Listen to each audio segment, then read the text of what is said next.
So, for a first compositional study, using your viewfinder, just make a simple arrangement. 2 eggs, maybe 3.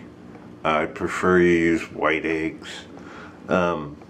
Take your viewfinder, and again, you should have a corresponding composition on your paper drawn out 4 by 6, 2 by 3, 4 by 6. Crop the eggs closely, and what I mean by that is large scale, so that you don't have a whole lot of empty space around the eggs. It means you're gonna hold your viewfinder not right next to your eye, but a little bit further away, so that maybe even the eggs touch the edge of the composition. Then holding it like that, really trying to keep it as still and as constant as possible. You can start to sketch out with an H pencil. Start to sketch out lightly in pencil where everything is. Don't go into detail in pencil. These are just guidelines for you. If it helps you, you can even make marks here, say halfway points, and here. Those marks and corresponding marks here will help you a little bit in placing where everything is. So I've zoomed in a little bit so you can see my drawing. Fairly closely cropped, negative space, and I've got a little bit of drapery or paper towel. There's going to be a very dark here and a dark here, but you have to be careful about your very darks, where you place them, not placing them too close to the egg, which is high key. And some of those more subtle darks on the egg can get overwhelmed by darker darks. So you want to be conscious of everything in the composition. Think about developing everything together, not finishing things just one piece at a time. You need to see how your darker darks elsewhere in the composition affect, say, your eggs or whatever else might be there. You want to try and work around the entire composition, which I'm going to kind of show you step by step. But if you work in a very stagnant, kind of overly cautious, fragmented way, you're gonna usually end up with a painting that looks like that, or you have to really fight against that and soften things and change things way after the fact to make everything work together. So try and do it from the start and approach everything as a whole.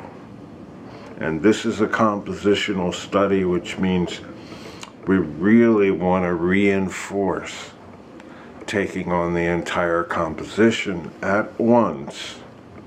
And in this case, we're only working with value. So everything is basically dealing with the same paint. Now, I have the lights a little bit lower so I can see a little bit more contrast in the eggs. Keep in mind that every subject, every still life, whatever it is that you're painting, has a certain value range. That doesn't mean that, say in this still life for instance, you don't have a really dark, but the still life as a whole is what we would call high key. that means most of the values, the predominant values, are lighter. So you want to be careful, as I said, about really dark darks, but also when you're mixing, you're really focusing on, say, the lighter end of your values, and whatever you're mixing should tend towards that. I want to make sure that I also have plenty of paint. I could even be using a bigger brush. This brush is a little small. If you use too small a brush when you're mixing, it's really hard to mix a good amount of paint. This is a small composition. If you're doing a full page or even half a page, you'd probably need more paint than this. Make sure that you mix enough paint. You don't want to have to do that in the middle of things. That can really be a pain. So I'm mixing as much as possible. This is probably my lightest tone here. And you can see I have 1, 2, 3, 4. Should be fine. Should be enough. But do your mixing on the palette first. Get that set up.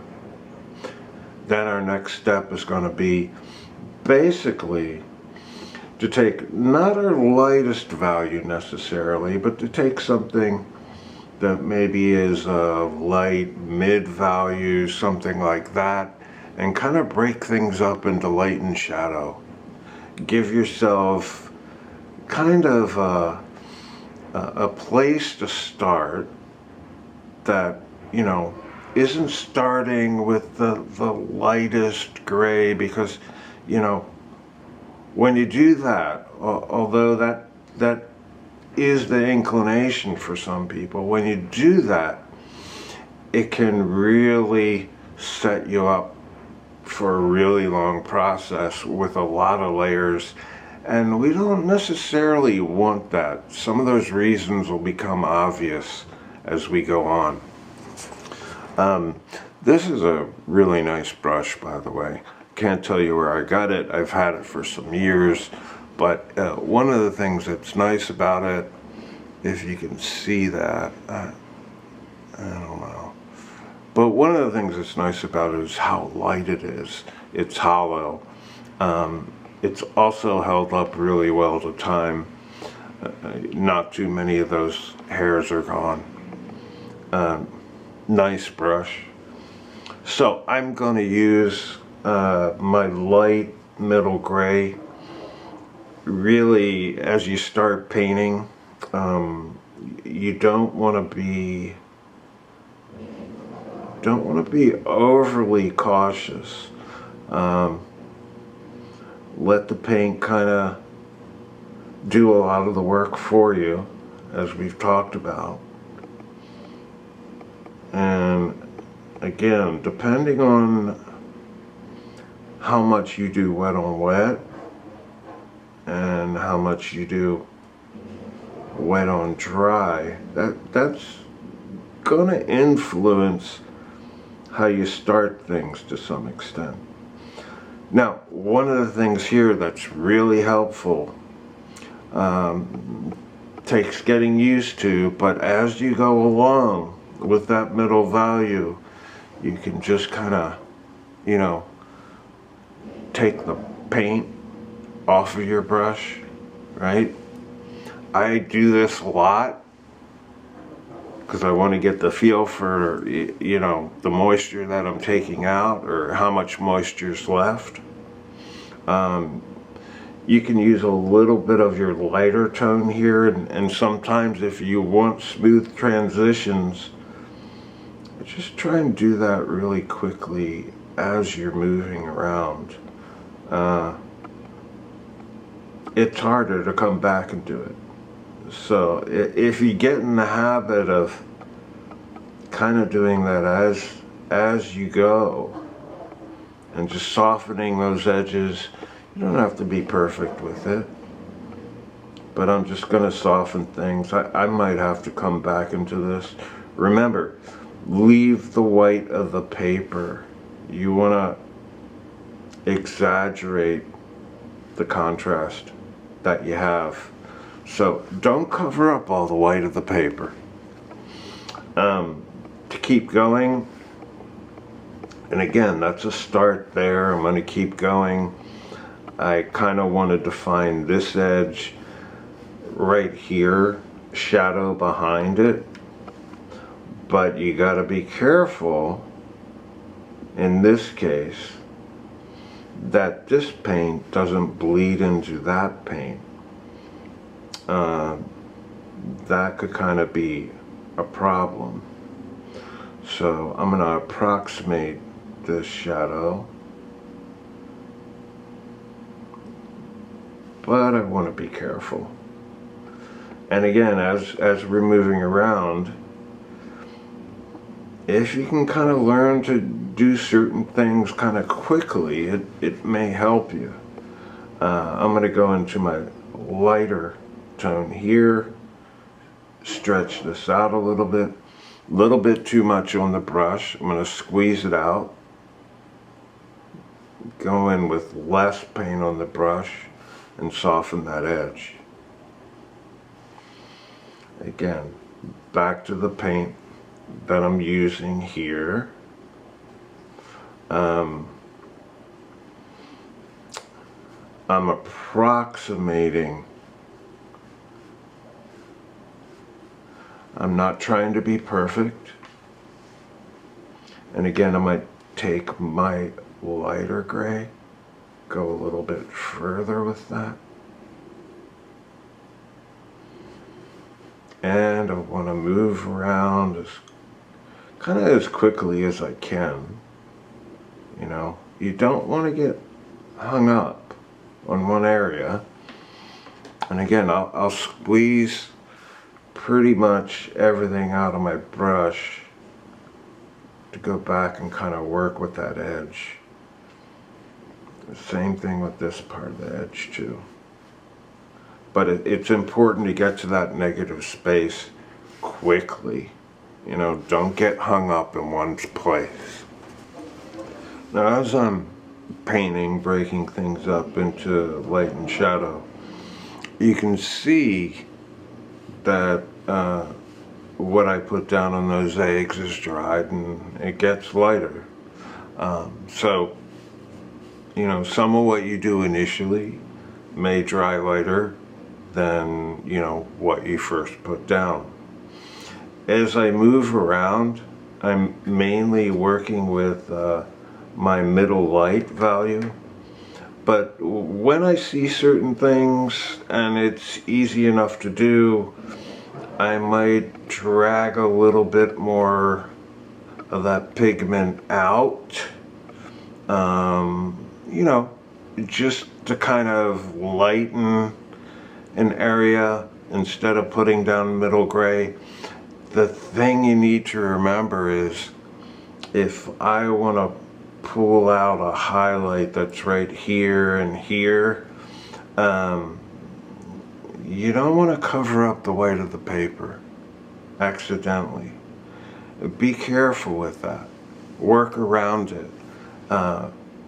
And, you know, as I'm moving along here and putting in my shadows, it occurs to me that it might be good to kind of isolate those highlights.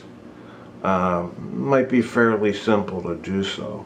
So I'll just use a little bit of a lighter tone.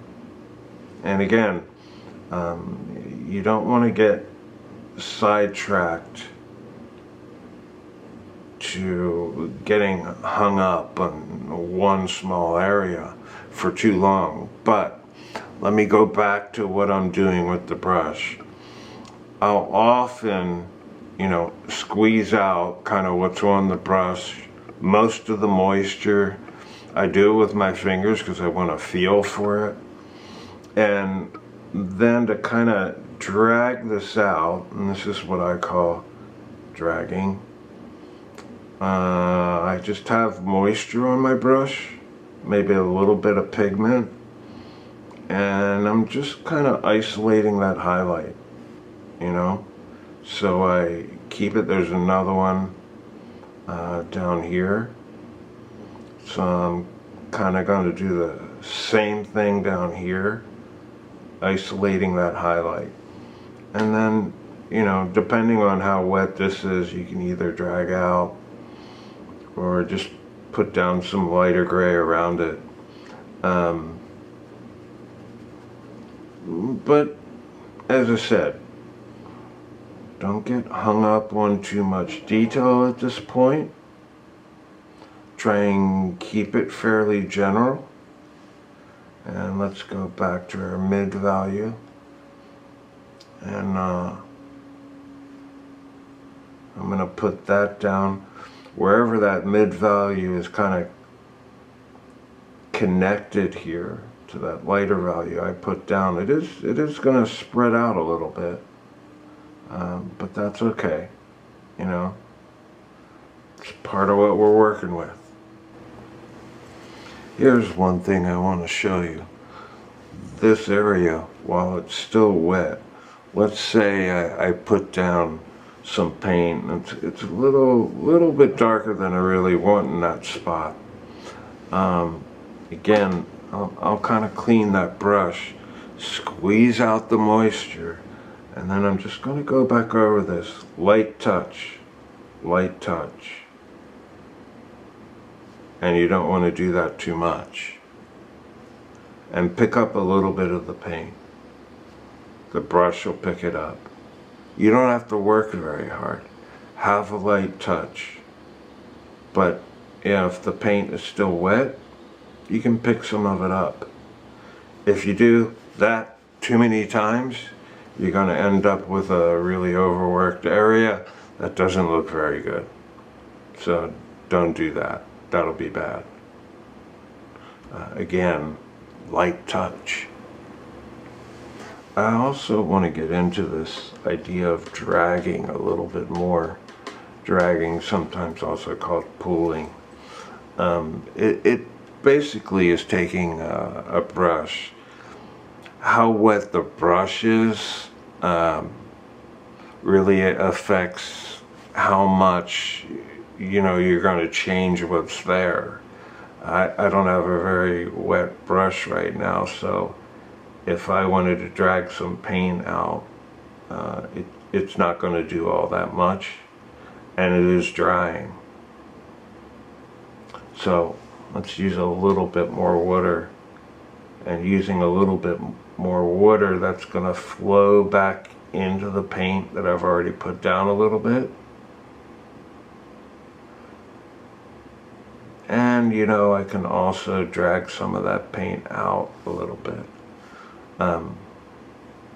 Again, it's a little bit subtle for the stage that we're at, but you can just keep that in mind as you go along to kind of quickly go over an edge that you don't want to be hard. You can just take a wet brush and kind of drag over it a little bit. That should help as you go. But again, don't get hung up in one area for very long. Keep moving. Here's another thing that's interesting to try while you're moving around. I've got a little area in here, light gray, and as I'm putting that mid-light value down, moving around, what I'm going to do is I'm just going to take some water and I'm going to wet this entire area. It's got a light gray to it, and you know, I could drag some paint out, but what I'm doing by wetting it, wherever I use the water and touch a gray that's already existing, basically it'll become an active area. So all that water already being down, now when I go back in with the paint, it's like painting wet on wet, and you can drop a little bit of paint in and it'll kind of spread out in a pretty organic way. you don't always have to direct everything completely. Gives you kind of a nice, even, kind of light gray, spreading out, you know. It's just one of those little things of like letting the paint do some of the work for you. And again, you know, you want a nice kind of even, organic feel to an area where you have like a very light gray, you know, and it can apply in a lot of situations. You can wet the paper first and then drop in some paint. See what happens. You're going to learn from experience, so try things. Now I've got a darker area here. This area is it's much darker than everything that I'm dealing with in there, in the still life, the eggs, the cloth, you know. So I kind of, to be consistent, and that is a good idea, of kind of put down the same mid value. If there's an edge that you want to lighten, again, you know, I don't want that edge to be too hard, so I'm gonna just go along with a wet brush, soften that edge. It's real easy. Just go along with wet brush right here, soften the edge. Get used to doing it lightly, you know. Don't fuss over it. If you want to go a little bit darker, you know, drop in darker paint at this point, you could, but I really don't recommend it. I mean, I went a little bit darker in this corner, just kind of as a reference, but you know, you're going to go a little bit darker in other areas too.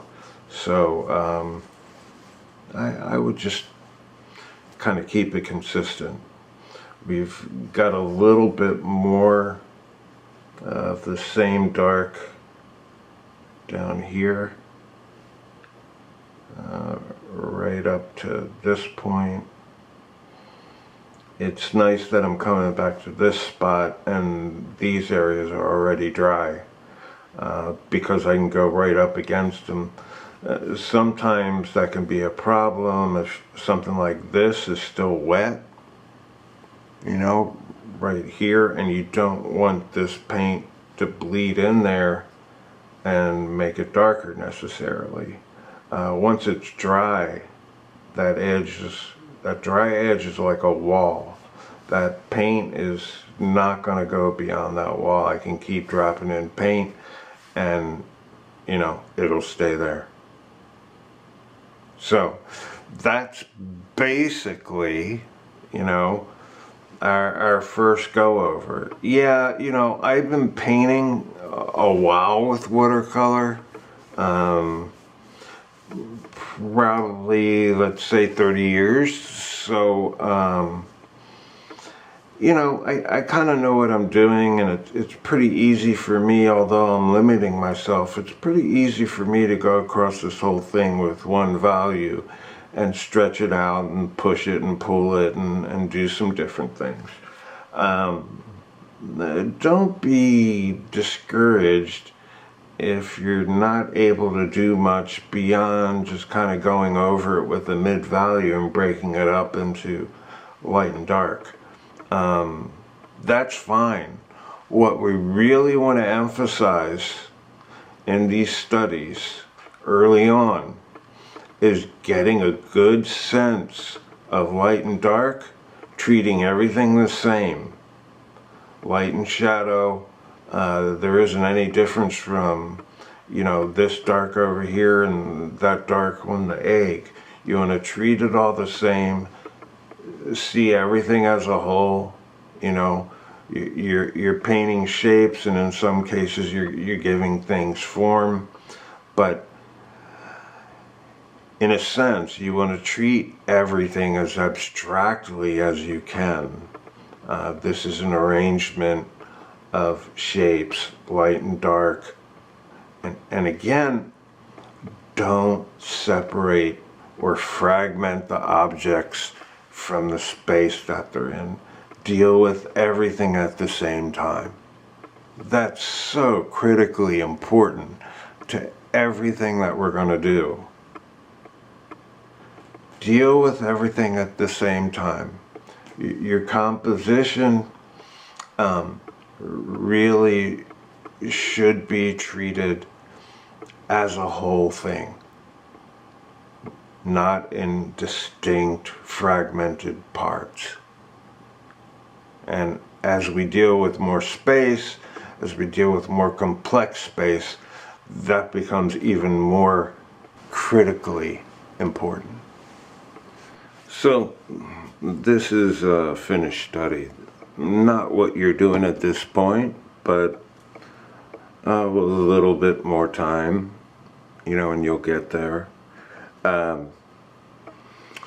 You can tell that I did change some things, and remember that in painting, you control pretty much everything.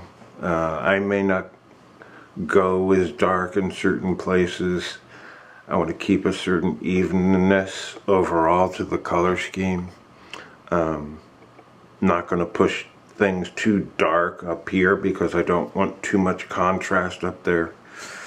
We'll get into a lot of those things, but the main point being here is that I started essentially the same way I'm telling you to start, with breaking things down as simply as possible into light and shadow. From there you can build more specifics, you can build out to something that has a fuller range of values like this study.